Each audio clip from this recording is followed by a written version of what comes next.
My name is Jermaine, and this is the Drowsy Podcast. Welcome back to episode number 2. Tonight we will be reading from The Storybook of Science by Jean-Henri Fabre.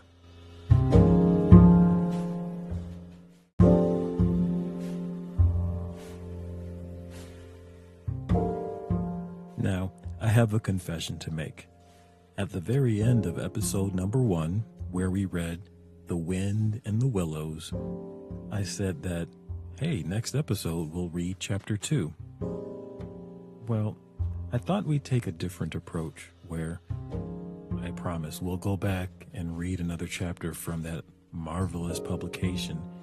However, I thought in order to give you a variety for season 1 of the show, jump around and read several books. However, we certainly will return to the very entertaining characters of The Wind and the Willows. I'm sure you'll enjoy tonight's story just as much as the first. Another note for the show. Please keep in mind, the goal of the Drowsy Podcast is to help you relax, unwind, and fall asleep. Now, while I read you these stories and record them on the most professional equipment that I have available, my approach is to record them in a more natural setting. What I mean by that is, as I read from the script or the book, you may hear the rustle of my pages turning, or perhaps you may hear a faint clank or click of my teaspoon and my mug of tea that I drink prior to every recording. The reason why is I know many podcasts and shows come to you in pristine and perfect quality. However, I decided to take a more natural approach with the show, and I hope you enjoy it. Now, feel free to provide any feedback by leaving a message or rating. You can also reach out to me at drowsypodcast@gmail.com. Enjoy the show.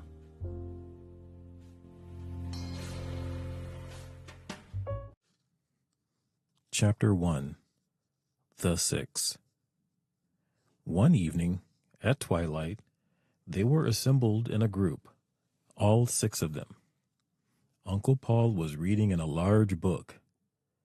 He always reads to rest himself from his labors, finding that, after work, nothing refreshes so much as communion with a book that teaches us the best that others have done, said, and thought. He has in his room, well arranged on pine shelves, books of all kinds. There are large and small ones, with and without pictures, bound and unbound, and even gilt-edged ones. When he shuts himself up in his room, it takes something very serious to divert him from his reading.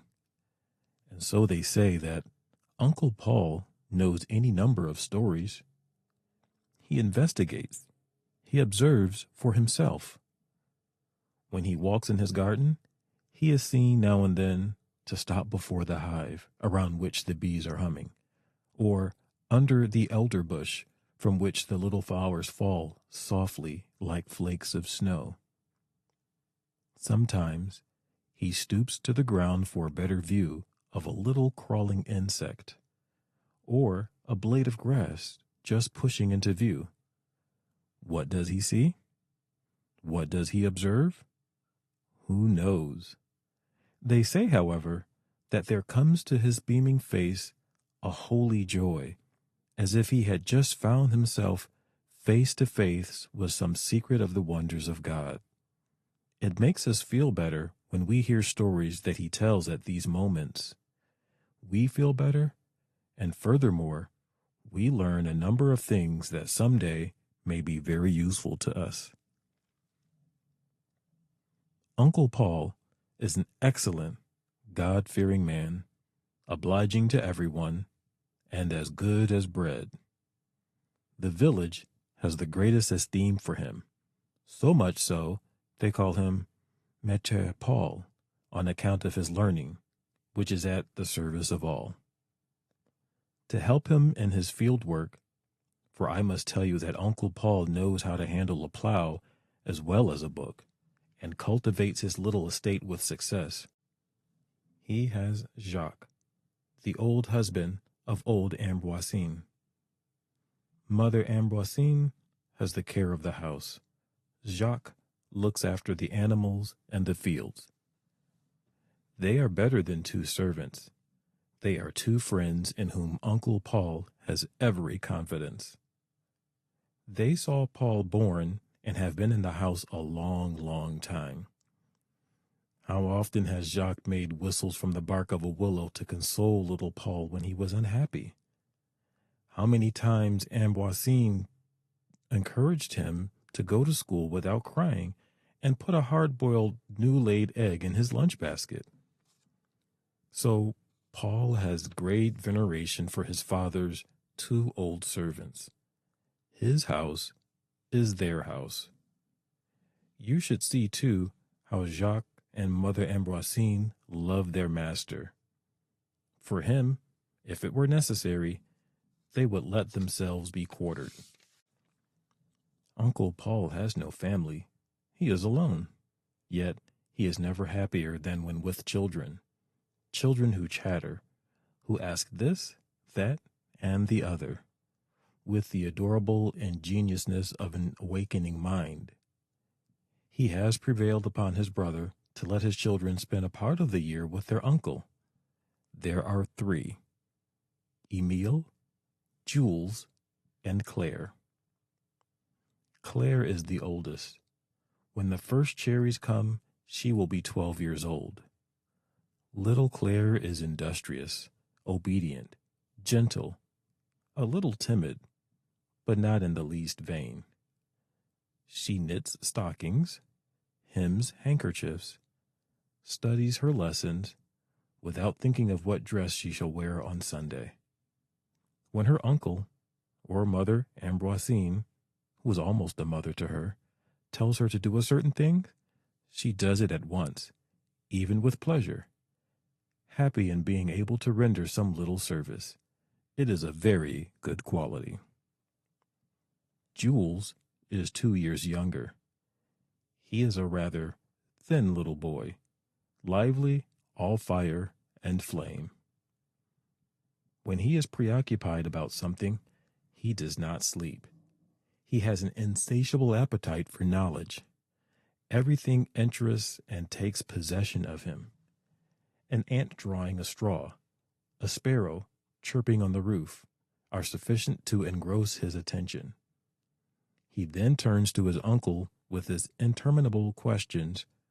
Why is this? Why is that? His uncle has great faith in this curiosity, which, properly guided, may lead to good results. But there is one thing about Jules that his uncle does not like. As we must be honest, we will own that Jules has a little fault, which would become a grave one if not guarded against. He has a temper. If he is opposed, he cries, gets angry, makes big eyes, and spitefully throws away his cap. But it is like the boiling over of milk soup. A trifle will calm him. Uncle Paul hopes to be able to bring him round by gentle reprimands, for Jules has a good heart. Emile, the youngest of the three, is a complete madcap. His age permits it. If anyone gets a face smeared with berries, a bump on the forehead, or a thorn in the finger, it is sure to be he. As much as Jules and Claire enjoy a new book, he enjoys a visit to his box of playthings. And what has he not in the way of playthings? Now, there's a spinning top that makes a loud hum, then blue and red lead soldiers, a Noah's Ark with all sorts of animals, a trumpet, which his uncle has forbidden him to blow because it makes too much noise. Let us say at once, before we forget it, Emile is already asking questions of his uncle. His attention is awakening. He's beginning to understand that in this world, a good top is not everything. If one of these days he should forget his box of playthings for a story, no one would be surprised. Chapter 2: The Fairy Tale and the True Story. The six of them were gathered together. Uncle Paul was reading in a big book, Jacques braiding a wicker basket, Mother Ambroisine plying her distaff, Claire marking linen with red thread, Emile and Jules playing with the Noah's Ark. And when they had lined up the horse after the camel, the dog after the horse, then the sheep, donkey, ox, lion, elephant, bear, gazelle, and a great many others, when they had them all arranged in a long procession leading into the ark, Emile and Jules, tired of playing, said to Mother Ambroisine, "Tell us a story, Mother Ambroisine, one that will amuse us." And with the simplicity of old age, Mother Ambroisine spoke as follows, at the same time twirling her spindle. Once upon a time, a grasshopper went to the fair with an ant. The river was all frozen. Then the grasshopper gave a jump and landed on the other side of the ice. But the ant could not do this, and it said to the grasshopper, "Take me on your shoulders. I weigh so little." But the grasshopper said, "Do as I do. Give a spring and jump." The ant gave a spring, but slipped and broke its leg. Ice, ice, the strong should be kind, but you are wicked to have broken the ant's leg. Poor little leg. Ice, ice, the strong should be kind, but you are wicked to have broken the ant's leg. Poor little leg. Then the ice said, "The sun is stronger than I, and it melts me." Sun, sun, the strong should be kind, but you are wicked to melt the ice, and you, ice, to have broken the ant's leg. Poor little leg. Then the sun said, "The clouds are stronger than I. They hide me."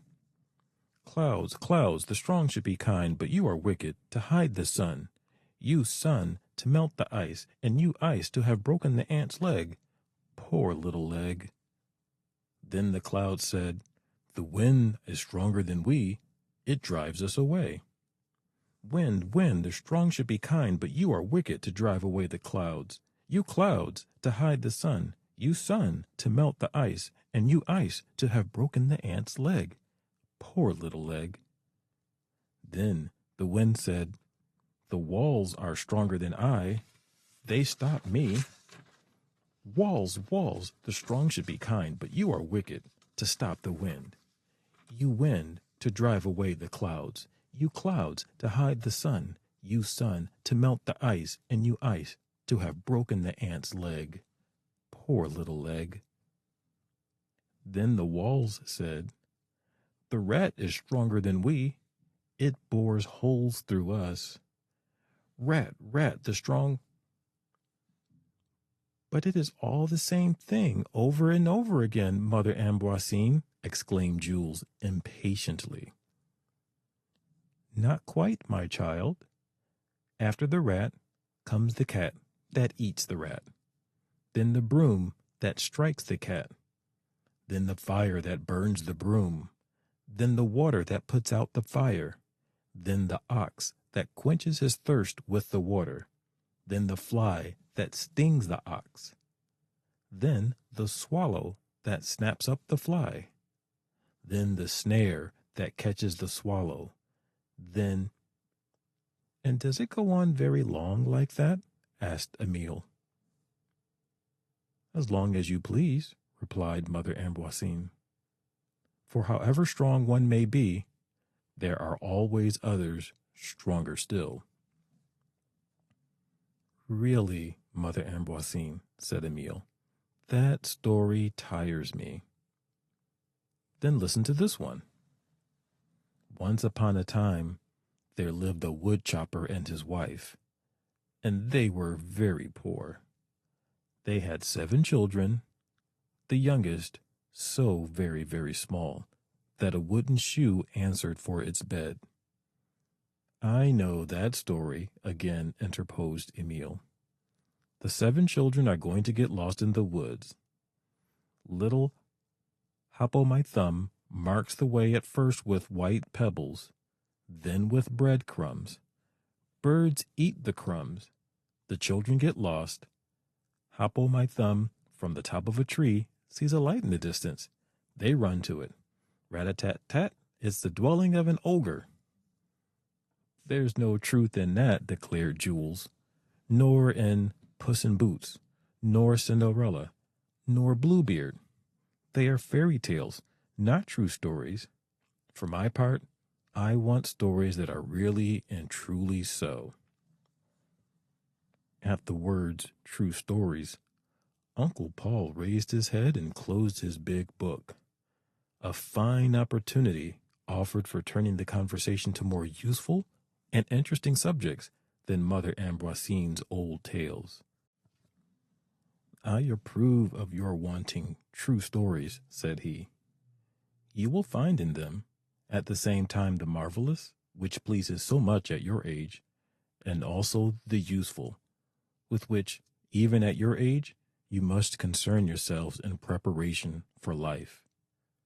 Believe me, a true story is much more interesting than a tale in which ogres smell fresh blood and fairy change pumpkins into carriages and lizards into lackeys.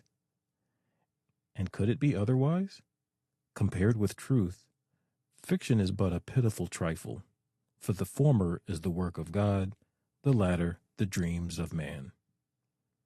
Mother Ambroisine could not interest you with the ant that broke his leg in trying to cross the ice.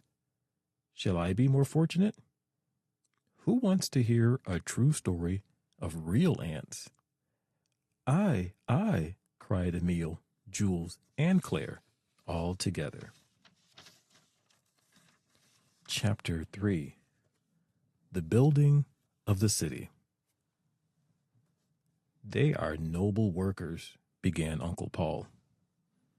Many a time, when the morning sun begins to warm up, I have taken pleasure in observing the activity that reigns around the little mounds of earth, each with its summit pierced by a hole for exit and entrance. There are some that come from the bottom of this hole. Others follow them, and still more, on and on.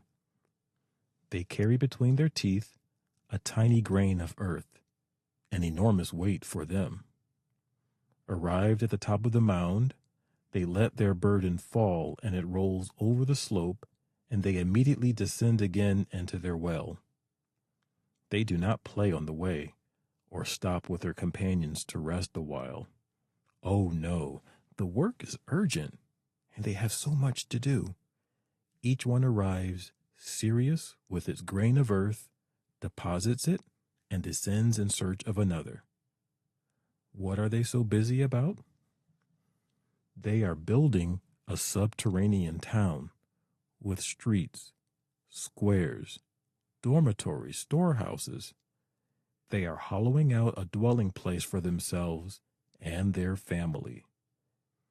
At a depth where rain cannot penetrate, they dig the earth and pierce it with galleries, which lengthen into long communicating streets, subdivided into short ones, crossing one another here and there, sometimes ascending, sometimes descending, and opening into large halls. These immense works are executed grain by grain, drawn by strength of the jaws. If anyone could see the black army of miners at work under the ground, he would be filled with astonishment. They are there by the thousands, scratching, biting, drawing, pulling in the deep darkness. What patience! What efforts! And when the grain of sand has at least given way, off they go, head held high and proud, carrying it triumphantly above. I have seen ants whose heads tottered under the tremendous load, exhaust themselves getting to the top of the mound, and jostling their companions, they seem to say, "See how I work?" And nobody could blame them, for the pride of work is a noble pride. Little by little, at the gate of the town, that is to say, at the edge of the hole, this little mound of earth is piled up, formed by excavated material from the city that is being built. The larger the mound, the larger the subterranean dwelling. Hollowing out these galleries in the ground is not all. They must also prevent landslides, fortify weak places, uphold the vaults with pillars, make partitions.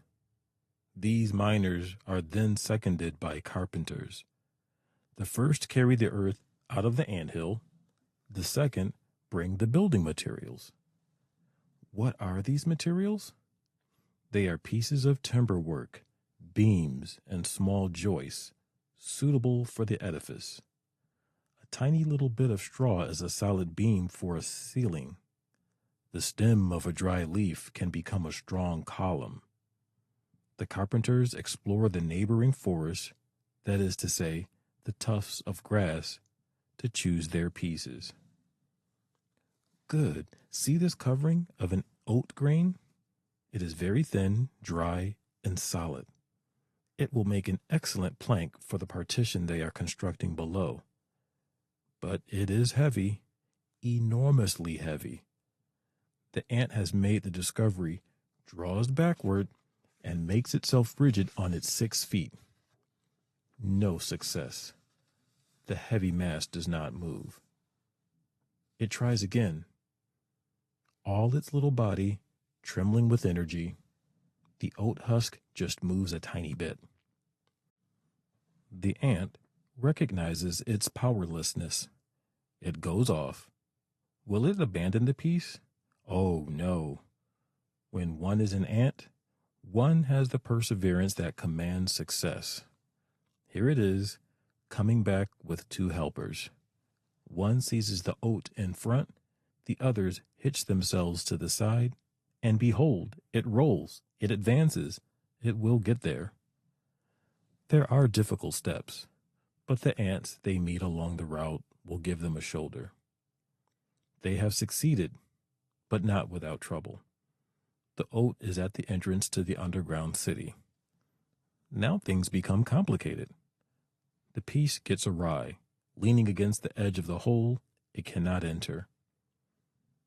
Helpers hasten up. 10, 20, unite their efforts without success. 2 or 3 of them, engineers perhaps, detach themselves from the band and seek the cause of this insurmountable resistance. The difficulty is soon solved. They must put the piece with the point at the bottom. The oat is drawn back a little so that one end overhangs the hole. One ant seizes this end while the others lift the end that is on the ground, and the piece, turning a somersault, falls into the well, but is prudently held on to by the carpenters clinging to the sides. You may perhaps think, my children, that the miners mounting with their grain of earth would stop from curiosity before this mechanical prodigy. Not at all.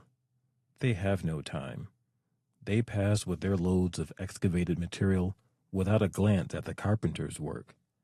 In their ardor, they are even bold enough to slide under the moving beams at the risk of being crippled. Let them look out. That is their affair. One must eat when one works so hard. Nothing creates an appetite like violent exercise. Milkmaid ants go through the ranks. They have just milked the cows and are now distributing the milk to the workers. Here, Emil burst out laughing. "But that is not really and truly so," said he to his uncle. "Milkmaid ants, cows, milk. It is a fairy tale like Mother Ambroisine's." Emil was not the only one to be surprised at the peculiar expressions Uncle Paul had used. Mother Ambroisine no longer turned her spindle. Jacques did not plait his wickers. Jules and Claire stared with wide open eyes. All thought it was a jest. "No, my dears," said Uncle Paul.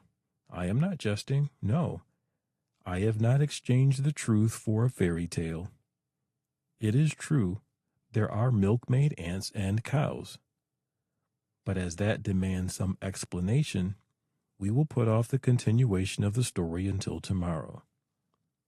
Emile drew Jules off into a corner and said to him in confidence, "Uncle True's stories are very amusing, much more so than Mother Ambroisine's tales.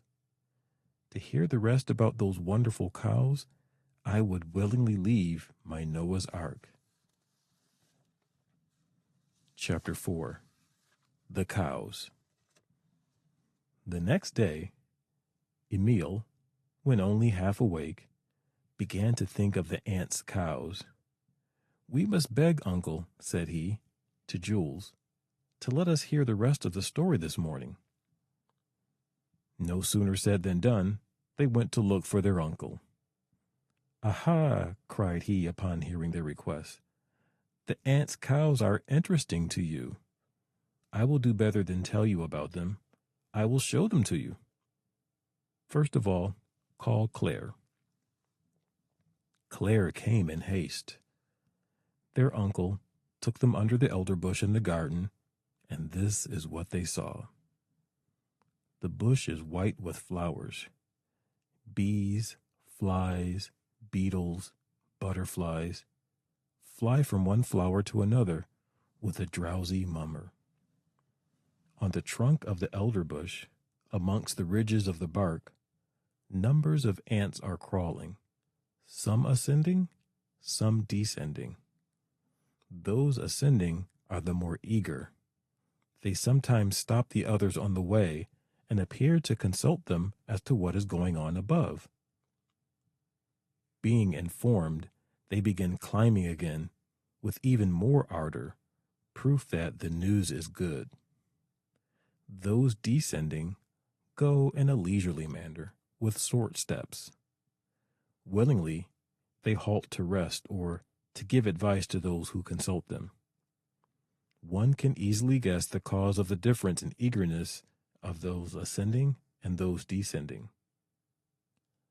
The descending ants have their stomachs swollen, heavy, deformed. So full are they. Those ascending have their stomachs thin, folded up, crying hunger. You cannot mistake them. The descending ants are coming back from a feast and well fed, are returning home with the slowness that a heavy paunch demands. The ascending ants are running to the same feast and put into the assault of the bush the eagerness of an empty stomach.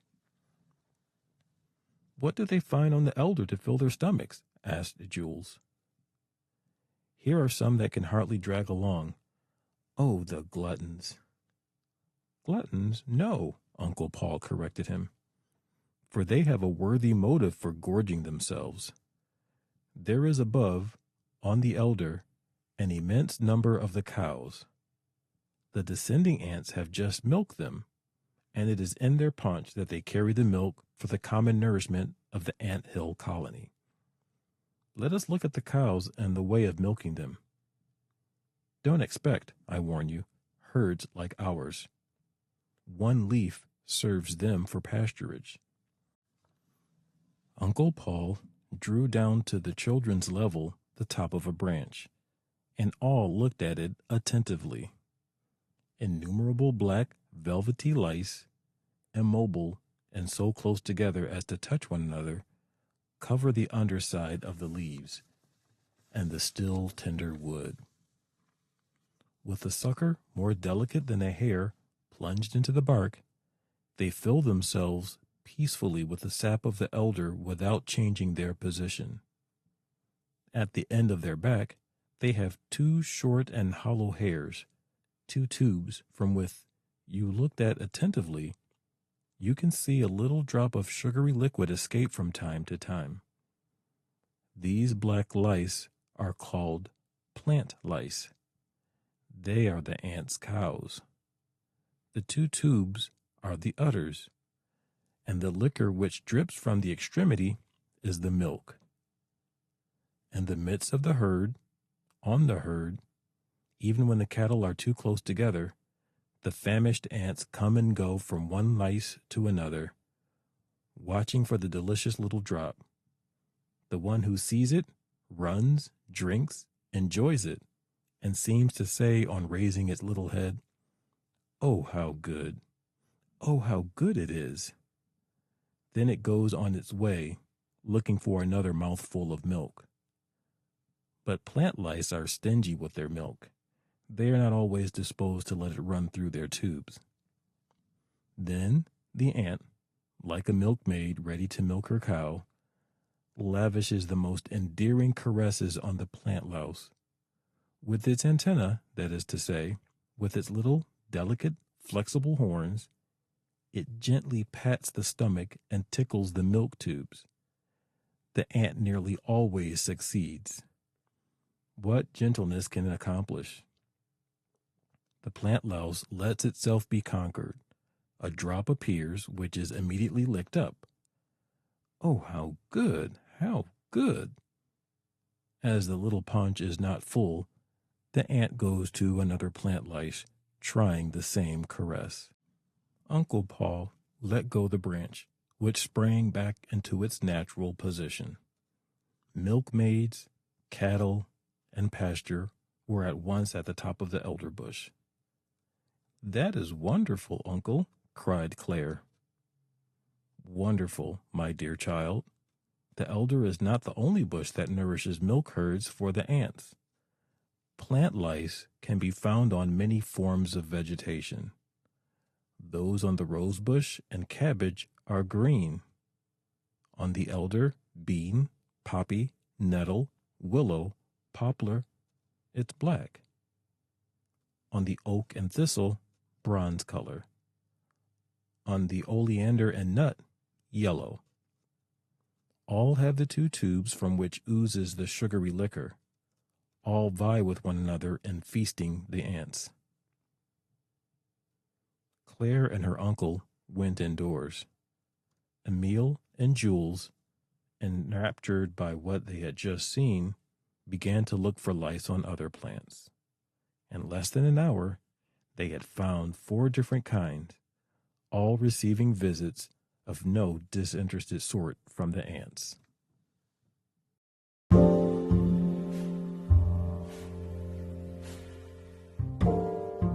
Well, we made it to the end of another show.